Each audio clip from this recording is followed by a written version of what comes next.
Hey, today I want to give you an update on my fifth grader, and we probably have about 6 or 7 more weeks to go. So I just wanted to give you an update and share some other things that he's been working on, including learning a little bit about coding and building a robot and how that went. Hi, welcome. My name is Rachel. I am a homeschool mom of 4 boys ages 10 to 20, and this school year I have a 5th grader and a 10th grader. I've graduated the other 2. But today I want to talk about my 5th grader and just give you an update. And a bulk of our curriculum is from Creation to Christ from Heart of Dakota. But I want to share a couple other things with you first that he is working on. I have done a video on what we are thinking about using for next year, which does include Heart of Dakota, but I'm still debating on a couple things. So I do have a couple things up on the computer with orders. I just have not hit the button yet to order it. So I will be excited to be sharing all that stuff with you. And if you like homeschool content, please subscribe. That would encourage me. I want to go ahead and get started. I want to start with his geography.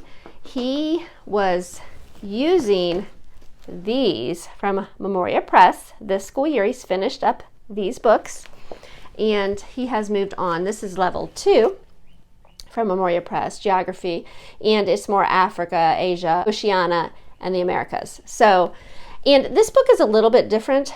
The first one was more about each individual country. This will do a couple continent overviews. It is giving you more for Africa. It's sort of clumping some of the countries together, giving you more about the rivers and lakes and like Victoria Falls and information like that. So he has enjoyed it. Like he really loved the first one and he is enjoying this one. Now, getting through this, he is going to have to do it 4 days a week. So we will see. I'm really not overly worried about it. He likes it well enough that he would pick it up during the summer and read it. This is going good. He has enjoyed that. And I do have a review on that. I will try to link videos below also about the curriculum. Now, for his language arts, we are using Shirley English, but I am going to admit to you, we are not getting real far into this as I thought. And I think it's because there are days where I just review and I just use the whiteboard. And I know like for helping verbs in that list, like if he's still sort of struggling between putting an HV for helping verb and a V for verb, that I will just say, hey, here's the list of helping verbs. Let's write out some sentences. And I just want him to use those and use what he's learned, like adverbs and adjectives. So we will try to get him to think about what he's writing, and that word has to be in there. So, and that has been really helpful, and I actually enjoy it, and I think he enjoys it, and I really don't feel like it's putting him any further behind in this. It's just I'm using it a little bit different, and truthfully, I guess it's because I've been using this for a while and been homeschooling for a while, and I just know what he needs to know to move forward. So I want him to have it down. You know, he's going to be doing grammar all the way through high school. You know, it is okay. And that is one thing I am debating on what I'm going to be using next school year. I probably will not continue with that because that is very teacher intensive. So we'll see. I will let you know. Okay, also for language arts, for spelling, he is using the IEW Phonetic Zoo. He is on 28, or he just finished up 28. So there's 36. I don't see a problem with him finishing up level A of that. But I'll give you a final overview and my final thoughts on all the curriculum. Okay, for math, he is using Matthew C. Epsilon. Now, he is a little off on the scheduling. He's not doing 1 book a year, but probably working through finishing 1 book and then starting another book halfway through. So he finished Delta. He's in Epsilon, but he really is about halfway through. And I feel like I say this every summer. I would love to work through it with him, but it's never a guarantee. Our summers pick up and they end up being a whirlwind and you're wondering where it went. So we'll see how that goes. You know, we are in fractions. I am trying to take it, make sure he understands it. So, and it's going fine. I think he's in 15 and 16-ish So I'm actually pulling pages out of both to make sure he has the review. So that's just what is working. But so I wanted to share that with you. I also will mention, and I'll post a little picture right here, that him and his brother are working together. Just, it's more of an extra thing. It is from Science Shepherd, and it's Unearthing the Bible, and they're working on that together, and that is going well. We should be able to finish that up by the end of the school year. And I will try to give a full review on that probably after we are finished with it. Okay. And for his science itself, we are using Heart of Dakota's science this school year. And I have mentioned this in several videos, but if you are new here, we have printed off a science notebook that was under the files on their Facebook group, Creation to Christ. And we are using this book right now. We have used several books, and we are on the History of Medicine by John Hudson Tenner. And if you've heard any of my videos, you know I like Tenner's books, and he likes it. It's going well. We actually take turns reading this together, and I just have him read it out loud, which is a good opportunity for him to be doing that with me. And then he has questions and answers in the book. We haven't really done any of the lab that follow along with this. It's just something we have not kept up with. We have done labs on and off throughout the school year when I felt like we could fit them in. So, but this is a really good book. Even I think my teenager heard us reading some of it, and he's like, "What book is that?" Like, I think he was curious. So, wanted to share that with you. Okay, another book I almost forgot to mention to you, we've actually finished up for science, was Galion. And this was more a living book for science, but it really prepared you for this one, which was good. And it correlated with the history that we were talking about. And my son really enjoyed it. He read a lot of it on his own. It is In the Gateway to Medicine. Okay, some of the things that for history, now the science was in there. He's actually also has the verse cards from Philippians, and he's probably only halfway through.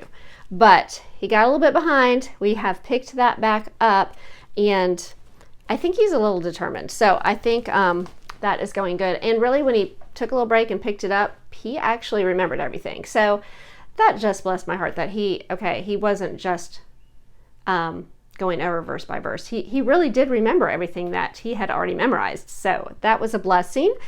And that is part of the memory work for Heart of Dakota's Bible, and he is reading through his Bible.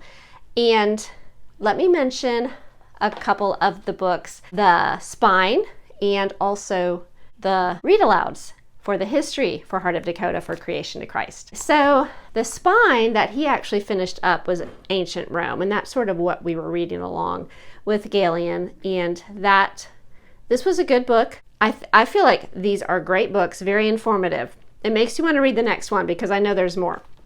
Now, for the read alouds that went along with that, one of them was The City. I don't know if any of you are familiar with this book, but I remember even when my boys were little, this was options with different curriculum.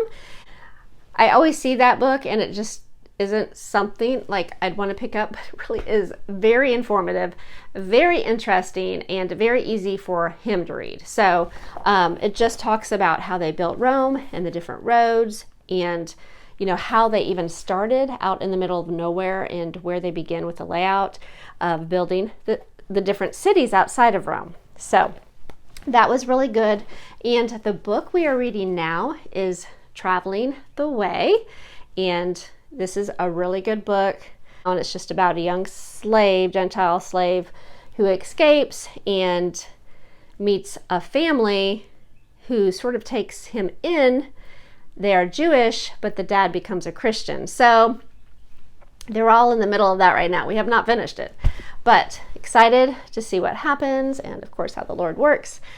So all of the read alouds have been great. He also has been listening to this off and on. I mentioned in one of my earlier in the year updates that he really wasn't listening to this, but he has picked it up and he has been listening to them. So that is good because they do use that in the next guide. Okay. I did not mention, so they finish up Rome as the Spine. And then for the rest of the school year, they actually read out of the Bible. That will be their spine. So he starts in John, and I'm pretty sure it's Acts. So I do want to let you know that. And for us, that's absolutely fine. It's been going good. And I actually like that he's actually reading the story. And so along with that, he is reading this for the story time. So I wanted to share that with you. Let me also mention in the independent study in Heart of Dakota's Creation of Christ, they use one of the draw right now. He is still using this. They actually also in the notebook, which I'll try to share that more at the end of the school year when he's finished it up, give you a look through it, that they have a prophecy and fulfillment section where he fills in that, and that's probably like once a week. Now, I do want to share a couple books that he has been reading, and I know there's been more books than this. He actually listened to a literature book that my son listened to, and my 10th grader followed along. But so we were listening to that all together, but also these are just some books sharing what my 5th grader will read. And really, he just read this because I handed it to him and because he was looking for something, and it's just the Conestoga wagons. We have several of these weekly readers. They're not real thick, but a lot of good history, and they're older. So we have like all different things on history of those type of books. So, and then the Commanders of World War II. This is actually an old landmark book that I have had, and he really liked it. I'd like to find him some more. He said this wasn't so much the war of the story, but there was actually people in there and the stories were about them. So he really liked this book. And I want to share this book with you. This was a read aloud. This was just an extra that I just did with him, not even his older brother. And it is from Lamplighters. It's called The Giant Killer. And it was not at all what I thought. I kept putting it off to read it.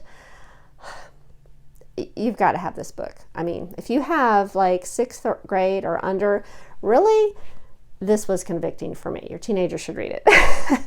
So just want to share this book for you. Just talks about the different giants in your life and uses a story to go along with it and what some other children are struggling with, but like the giant of untruth, the giant of selfishness, the giant of hate, trials and troubles, the giant sloth. So lots of good things in here, but it's intertwined in a story at the same time. It's a mom telling a story to these kids, but also gives the story of the kids and what's going on in their life and how this affects them. Really good book. Highly, highly recommend if you are looking for something just to help build character and conviction in your children. So I wanted to share that with you. All right, one other thing that we did, and actually it was an opportunity that we won from Calm in the Chaos. She had posted a video about this coding class that she took where they build a robot. Her daughter did it. And then she did a giveaway for the class itself and for the robot. So I was really excited. I thought my son has never experienced that. Now my oldest did some robotic coding and he did really well with it. But this one, it's really not his thing, but my older son always says he should learn a little bit of coding because he loves Legos so much. So I actually won. So I was so excited. It was 3 classes. I'm going to post some videos here about it while I talk about it. He got the box, he unpacked all of it. Now I will also link her video below because she gives probably a lot more detail than I'm going to give, but I do want to share what he has been doing. Class is from Robotics for Kids, and it was 3 nights, and they were an hour long each class for us.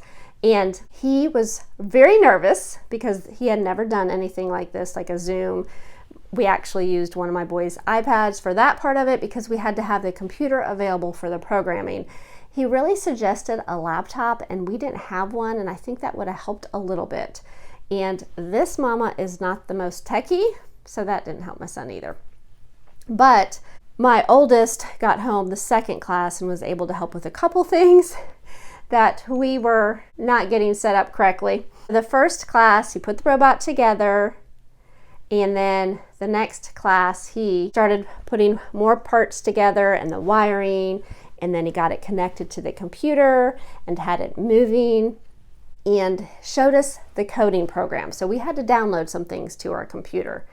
And he does highly suggest, I think, and I'm only going by what Calm in the Chaos said, that it was 16 to 16-year-olds. But even with my son, I needed to be there. He had never done anything like this. So if your child has never done anything like this, you want to make sure that you're there. It went really well. He took some time at the end of the second class to help us with a little thing we were not getting down, and it was really, we just had to change some wiring around and do a little, I'm a little bit familiar with programming. If it's already up and I see it, I comprehend it. So I was able to make the changes. But the next class, we just had a little bit of trouble, and I think it was more of us getting the program up on our computer. So that's why it helps if you just are a little techie and know what you're doing. And my oldest son was not here. So we didn't get it all the way together, but I will share the pictures of what we did do, and I think he enjoyed it. And really, the part was the programming that he was able to learn a little bit about, and I think that's important. I think it was really good. I learned from it. So I wanted to share that with you and share the link below if you're interested. So to check them out. I know she has done it. I've seen several other people do it. And when we did it, there was a couple other people. So it is a Zoom call, and there's a couple other people also doing it too. So some other kids. But all right, wanted to share that with you. And I think that is it. We are trying to finish up, but trying to enjoy it, because it really is Heart of Dakota. It's really a good program. You know, we just want to take our time with it. I don't think he'll finish like anything up overly early, because we'll finish when we're done with I think he's in 28, 5, 6, so 7 more weeks. He'll be done. And so we're looking at the beginning of May to be done. And that's when we'll just finish up everything else, whether he's done with spelling, whether he's done with his math, which we may. What I'd be like to do is finish it through the summer, and we'll probably definitely finish up his geography. So just wanted to give you an idea where we are at. If you have any questions about the curriculum itself, I know this is a time of year that there's lots of decisions being made. Please comment below. I'd love to answer you, talk to you if you have any questions. And I did just do a video, and I'll also link that below, of questions and answers that some people sent in. I think one of them was about the creation of Christ. So, all right, I hope you all have a wonderful week, and we will talk to you again soon.